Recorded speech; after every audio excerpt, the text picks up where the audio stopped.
Have you ever noticed that the more you try to escape your pain, the more it comes back to haunt you?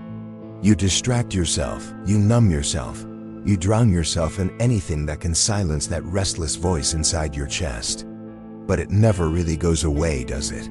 Think about it. You finish a long day at work, exhausted, and the first thing you do is open Netflix. Hours pass, episode after episode, and for a while, you forget. But the moment the screen turns black, the silence returns, and so does the emptiness. Or maybe you scroll endlessly on TikTok, letting video after video flood your brain, hoping one more laugh, one more clip will finally make you feel okay. But deep down, you know, it's only postponing the inevitable. Some of us choose the bottle. A glass of wine becomes 2, and then 3. For a moment, the heaviness lifts, but the morning after, it returns with double the weight. Others turn to casual relationships, searching for comfort in someone's body rather than in their own soul. It works for a night, maybe a week, but soon the loneliness creeps back in, stronger than before. And then there's the quick fix pills. Antidepressants, anti-anxiety meds, sleeping aids. They promise relief, and sometimes they deliver. But more often than not, they simply push the pain deeper, burying it where you can't see it until it finds another way out. A panic attack, a failed relationship, a sudden collapse you never saw coming. You've been taught that pain is an enemy, something to fight, to suppress, to escape at all costs. But what if that's the greatest illusion of all? What if every attempt to run away from your pain is exactly what's recreating it, again and again? Carl Jung once said, "What you resist not only persists, it grows stronger." So I ask you, what if by trying so hard to silence your suffering, you're actually feeding it? What if the very thing you're running from is the only thing that can set you free? Before we dive deeper, let me ask you for just a small favor. If this message already resonates with you, make sure to hit the like button, subscribe to the channel, and turn on the notification bell. That way, you'll be the very first to know when I share the next video filled with insights, lessons, and ideas that can shift the way you see yourself and the world. Let me tell you a story that might sound painfully familiar. Imagine a man in his early 30s. On the surface, he has everything society tells him he should want. A steady job with a decent salary. A group of friends who meet for drinks on the weekends. A gym membership he occasionally uses. A Netflix subscription, of course. From the outside, his life looks perfectly fine, even enviable. People might even say, he's doing well. But behind closed doors, when the lights are off and the noise fades, there's an emptiness he can't explain. He doesn't feel broken, but he doesn't feel alive either. There's a subtle heaviness in his chest every morning, the quiet sense that something is missing. He tells himself it's nothing, that he just needs a break, a vacation, or maybe a promotion. But deep down, he knows the truth. He is surviving, not living. Every time this emptiness begins to creep in, he does what most of us do: he runs. He opens Amazon and buys something he doesn't need. A new pair of sneakers, the latest gadget, another piece of furniture for an apartment that already feels cluttered. For a brief moment, the excitement of the delivery numbs the silence. But the box arrives, he rips it open, and within days, sometimes hours, the thrill evaporates, leaving the same void it was meant to fill. On other nights, he downloads a dating app. He scrolls through endless profiles, swiping right and left like pulling the lever of a slot machine. A match gives him a rush of dopamine. A date makes him feel wanted for a night. But when the lights go out, when the conversations fade, he is left staring at the same ceiling, the same loneliness magnified by fleeting intimacy that never touches the soul. Weekends are his escape route. He fills them with distractions, bars, parties, brunches. He drinks just enough to feel loose, just enough to blur the edges of that gnawing emptiness. Surrounded by laughter and noise, he almost convinces himself that he belongs. But then Sunday night arrives. The hangover sets in. The laughter is gone. And the silence, once again, screams louder than ever. Over time, the cycle becomes heavier. Shopping doesn't excite him anymore. Dating apps feel empty, mechanical, even degrading. The nights out start to feel like obligations, not pleasures. His body grows tired. His mind grows restless. And the void, the very thing he has been running from, only grows larger. And so comes the anxiety. It starts small, just a racing heart before a meeting or a restless night of sleep.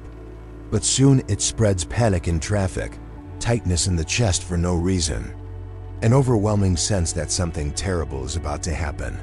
He goes to the doctor. They prescribe him pills. The medication dulls the sharp edges of his pain, but it also dulls everything else: joy, passion, meaning. He becomes functional, yes, but more like a machine than a human being. Then comes the burnout. He notices that even though he works hard, he feels no purpose in what he does. The promotions don't satisfy him. The money doesn't heal him. And yet he keeps pushing, because slowing down means facing that unbearable silence again. He lives in a constant state of exhaustion, not just physical, but spiritual. And of course, loneliness never leaves. It's not the loneliness of being alone in a room, it's deeper. It's the loneliness of being disconnected from yourself. He can sit surrounded by friends, a drink in his hand, laughter in the air, and still feel like a ghost present but absent, seen but unseen. Does this story sound familiar? Maybe you know someone like this. Maybe it's a friend, a colleague, or even the person you see in the mirror every morning. The details may differ. Maybe instead of shopping, it's video games. Maybe instead of dating apps, it's endless scrolling on social media. Maybe instead of alcohol, it's food or work or travel. But the pattern is always the same. Pain arises, gives escape, gives temporary relief, gives the pain return stronger than before. Carl Jung warned us of this cycle long ago. He said that whatever we refuse to face in ourselves doesn't disappear. It returns, disguised, stronger, and more destructive. When we bury pain instead of confronting it, it doesn't die. It waits, and it finds new ways to express itself through anxiety, burnout, failed relationships, and addictions. This man's story is not unusual. It is the silent story of millions. People who look fine on the outside, but feel fractured within. People who live in constant flight from their own suffering never realize that running is what keeps the suffering alive. So let me ask you this: how much of your life has been spent running? And what would happen if just once, instead of running away from the pain, you turned to face it? Carl Jung once said, "What you resist persists.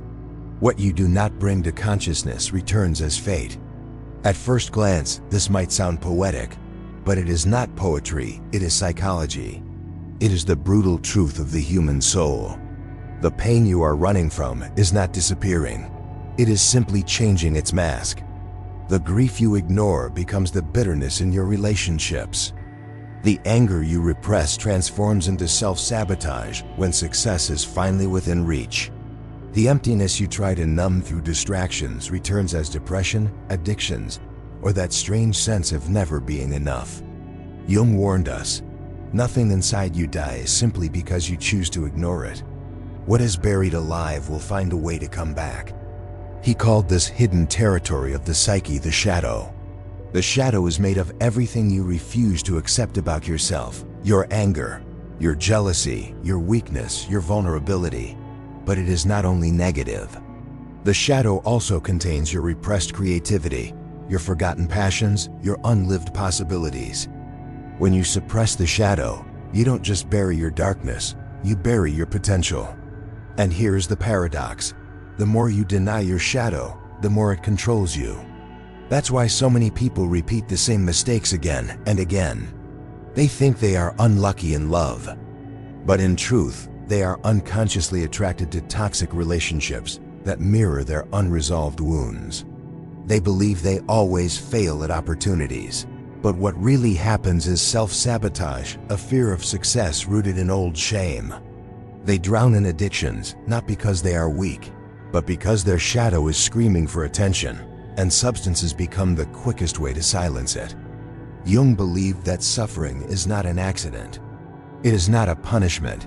It is not meaningless. Suffering is a message from the unconscious, a signal that something essential is being ignored. Anxiety, depression, burnout, these are not just medical conditions. They are the soul's way of demanding that you stop betraying yourself. Jung went as far as to say that neurosis is often not a disease, but the soul's attempt to heal itself. Think about that for a moment. What if your anxiety is not the enemy, but the alarm? What if your depression is not weakness, but your psyche's way of telling you, this life you are living is not your own? What if your pain is not a curse, but an invitation? This invitation is what Jung called individuation. Individuation is the process of becoming whole, of integrating all parts of yourself, both light and dark, conscious and unconscious.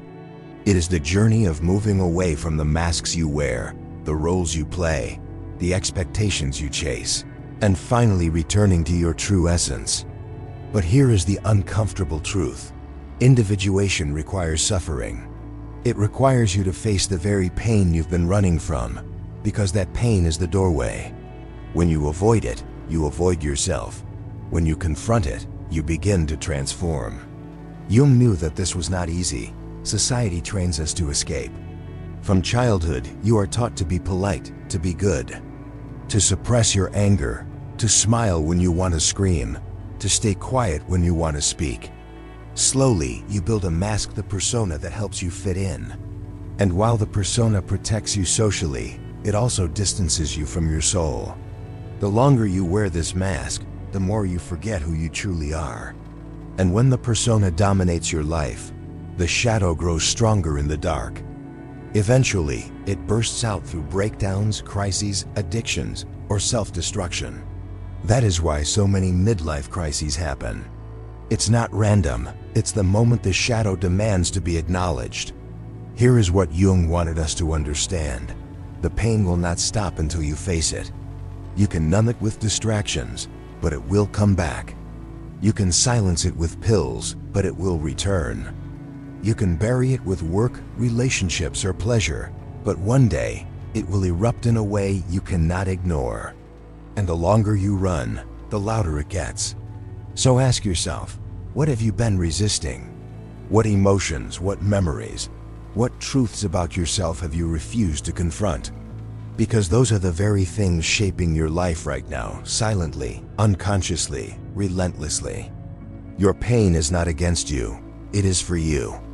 It is the most honest part of you, the only part that refuses to lie. It will not let you rest until you stop pretending, until you look it in the eye, until you accept that healing is not found in running away, but in turning inward. Jung's message is clear. You cannot escape your pain, but you can transform it. And in doing so, you can transform yourself. Carl Jung was not the only one who understood the necessity of pain. Other great thinkers, men who were willing to confront the darkest corners of human existence, echoed this truth in their own way. Take Friedrich Nietzsche, for example. He once wrote, "One must still have chaos in oneself to give birth to a dancing star." At first, it sounds cryptic, maybe even poetic. But what Nietzsche was saying is deeply practical. Without inner turmoil, there is no transformation. Without struggle, there is no creation. Without suffering, there is no growth. Chaos, in Nietzsche's philosophy, is not something to be eliminated. It is the raw material of greatness. The confusion you feel, the nights when you can't sleep, the breakdowns you hide from others, these are not signs that something is wrong with you. They are proof that something within you is alive, pushing, demanding to evolve. Nietzsche believed that the strongest people are not those who avoid suffering, but those who use it as fuel. They take their chaos and shape it into strength, into vision, into a life that terrifies mediocrity. Think about the times you grew the most. Was it when life was easy, predictable, comfortable? Or was it when everything collapsed, when you had to face rejection, failure, heartbreak, despair? Nietzsche would argue that it was in those moments of collapse that you touched your real power, because pain strips away illusions. It forces you to rebuild from the ground up. And in that rebuilding, you find something stronger, more authentic, more unshakable. But Nietzsche also warned, if you avoid chaos, you also avoid the possibility of becoming extraordinary. By numbing pain, you numb your potential. By running from suffering, you run from the very star you were meant to give birth to. Now let's turn to Sigmund Freud, Jung's teacher, and in many ways, his rival. Freud had a different lens, but he saw the same danger in avoiding pain. His concept of repression explains why so many of us feel haunted by emotions we can understand. Freud observed that when people experience emotions, fear, anger, shame, desire, that they cannot accept, they push them into the unconscious. They bury them. But repression does not erase anything. Instead, the repressed energy returns in disguised forms. Anxiety attacks, depression, obsessive behaviors, and physical symptoms with no clear medical cause. Freud called these neurotic symptoms, but today we would simply recognize them as the body and mind crying out for what has been denied. Think about it. How many times have you said, "I'm fine," when you weren't? How many times have you swallowed your anger, smiled through your sadness, pretended to be strong when you were falling apart inside? Each time you do that, you are repressing. You are pushing emotions down into the unconscious, hoping they will disappear. But as Freud warned, they don't disappear. They come back, often when you least expect it, during a panic attack, in a sudden burst of rage, or in the quiet emptiness that follows a day filled with distractions. Freud's insight complements Jung's. Jung spoke of the shadow. Freud spoke of repression. Both were describing the same reality. What you refuse to face will rule your life from the dark. And the tragedy is that most people will spend their entire lives fighting symptoms, never realizing that the root is their refusal to confront themselves. So here is the truth that both Nietzsche and Freud would agree on. Pain is not your enemy. Chaos is not a curse. Repression is not safety. These are the very forces that, if you dare to face them, can set you free. Nietzsche calls you to embrace your chaos, to see in it the potential for creation. Freud warns you of the cost of repression, the sickness of burying what demands to be felt. And Jung, tying it all together, reminds you that your shadow is not meant to be feared, but integrated. What does this mean for you? It means that the suffering you have been running from is not a punishment. It is the path. The chaos inside you is not a sign that you are broken. It is a sign that you are alive. And the emotions you repress are not weaknesses. They are signals pointing you back to yourself. The question is not whether you will suffer. The question is, will you run from it, or will you let it transform you? All of this, the shadow, repression, chaos, suffering, might sound like abstract psychology or heavy philosophy. But if you look around, you'll see it unfolding everywhere in modern American life. We live in a culture of instant gratification. Everything is designed to give you relief, pleasure, or distraction in seconds. Feeling bored? Scroll on TikTok. Feeling lonely? Swipe on a dating app. Feeling stressed? Add to cart on Amazon and have it delivered by tomorrow morning. There's no pause, no silence, no space for discomfort to teach us anything. Every empty moment is quickly filled with noise. On the surface, this looks like freedom. You can access anything, anytime with just a tap. But underneath, it's a prison. Because when you train your brain to seek immediate relief, you lose the ability to sit with yourself. You lose the ability to listen to your own pain. And when you can't sit with your pain, you can't grow. You remain stuck in a cycle of running, numbing, escaping, while the emptiness grows larger. Think about social media. It's not just entertainment, it's medication. Every like, every notification, every new video is a microdose of dopamine. But just like a drug, the high wears off fast. And the more you consume, the emptier you feel when it's over. That's why you need to keep scrolling, keep refreshing, keep chasing. And all the while, the shadow inside you waits, untouched, unacknowledged. Or take dating apps. They promise connection, but often deliver the opposite. Swiping becomes a game. People reduced to profiles, intimacy reduced to transactions. For a night, you might feel desired, validated. But soon after, the loneliness feels sharper. Because deep down, you know that temporary attention cannot replace the real intimacy that comes only from authenticity, from showing up as your whole self, shadow included. And then there's the pharmaceutical industry. Anxiety pills, antidepressants, sleeping meds, they're handed out like candy. And for some, yes, they can be life-saving. But too often, they're used as quick fixes. Instead of asking, why am I in pain? What is my soul trying to tell me? The system teaches you to mute the signal. The pill doesn't solve the root, it silences the symptom. But silenced pain doesn't vanish. It festers, it mutates. It finds another door. This is why so many Americans feel disconnected, numb, and alienated from themselves. You may be functioning, you show up to work, you pay your bills, you smile at the right times. But inside, you feel like a ghost. You're living a life that isn't yours, shaped more by the demands of a system than by the call of your own soul. Carl Jung saw this coming. He warned that a society obsessed with efficiency, productivity, and appearances would inevitably create individuals who are strangers to themselves. People who look successful on the outside, but feel hollow within. And that's exactly what we see today.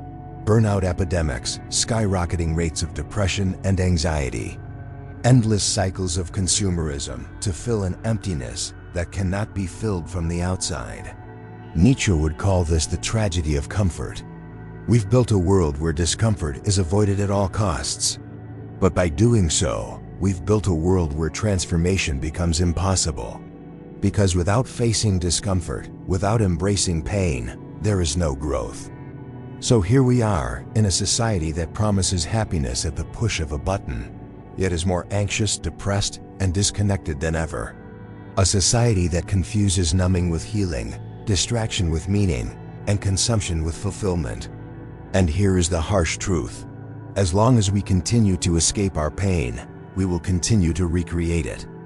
Not because we are cursed, not because life is cruel, but because pain is the part of us that refuses to be ignored. It will keep knocking until we finally open the door. Your pain is not here to destroy you. It's here to wake you up. For so long, you've been told that suffering is a mistake, something to hide, something to run away from. But what if that story is the real illusion? What if pain is not the enemy, but the teacher, the messenger, the doorway to the life you've been searching for? Ask yourself, what if instead of running, you sit with your pain? What if instead of silencing it, you listen to it? What if the wound itself is not a prison, but a passageway? A passageway into your deepest truth, your authentic self, the part of you that has been buried under layers of expectations, masks, and distractions. The truth is this: the pain you feel is not random. It is intelligent. It is purposeful. It is your soul screaming for your attention. Anxiety is not just nerves, it's your inner voice saying, "Stop betraying me." Depression is not just sadness, it's your being refusing to continue living a lie.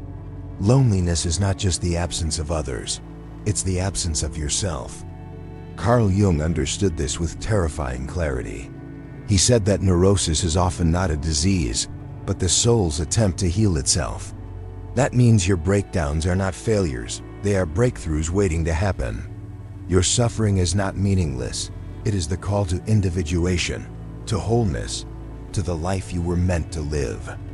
But here's the challenge. Sitting with pain feels unbearable at first. When you stop numbing, you begin to feel everything. The grief you buried years ago, the anger you swallowed, the fear you silenced. It's overwhelming, it's raw. It feels like it might crush you. But here is the paradox: by allowing yourself to feel it fully, you strip it of its power. What was once a monster in the dark becomes a wounded child asking to be seen. Nietzsche would remind you, what doesn't kill you makes you stronger. But not in the superficial motivational sense. He meant that strength is forged in suffering, not in avoiding it. You cannot grow muscles without resistance. You cannot grow spiritually without facing your shadow.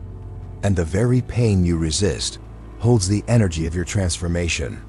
So the real question is not, how do I escape my pain?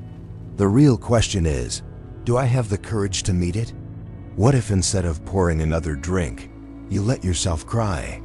What if instead of swiping for another distraction, you sat in silence and felt the emptiness? What if instead of running from rejection, you asked, what is this really showing me about myself? Every moment of pain carries a seed of wisdom, but you cannot harvest it while you're running. You can only find it when you stop, breathe, and lean in. This is the turning point. The moment when your suffering changes from an enemy into an ally. The moment when you stop asking life to be easier and instead ask yourself to be stronger. The moment where pain stops being something that happens to you and becomes something that happens for you. And here's the secret Jung, Nietzsche, and even Freud knew. Once you stop escaping, the pain doesn't just shrink, it transforms. It becomes insight. It becomes clear. It becomes power. It becomes the raw material of your awakening. Your wound is not your weakness. It is your compass. It points directly to where you have been hiding from yourself. And when you walk through it, when you dare to face the darkness, you don't just heal. You become whole. So let me ask you again, what if your wound is the doorway? What if your pain is the key you've been holding all along? And what if, instead of trying to escape it, you finally had the courage to open the door? So here we are, at the edge of everything we've explored.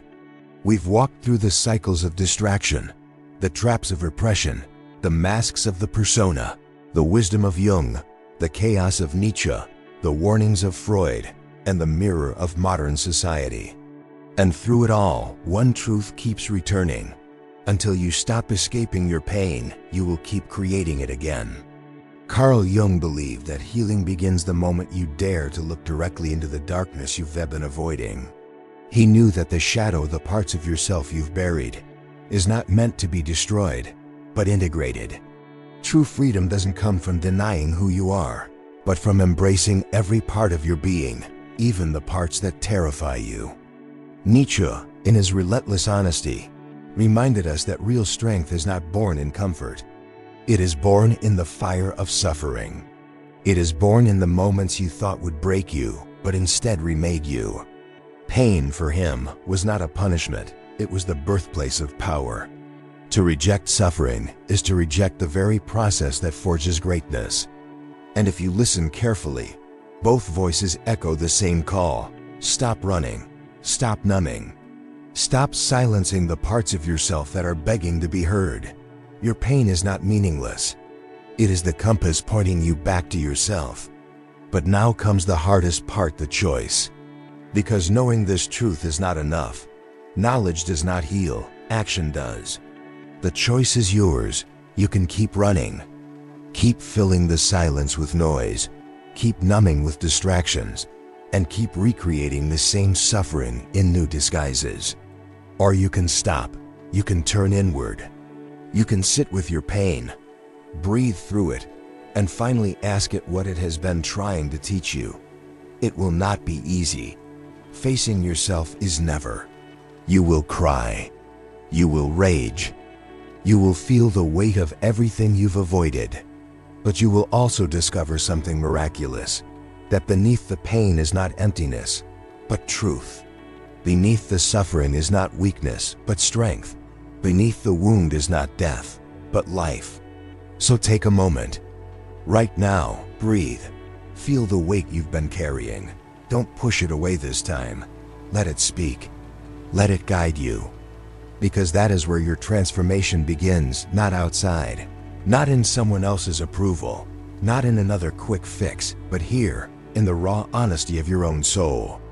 And if this message resonated with you, if something inside you feels the stir of recognition, then I invite you to keep walking this path with me.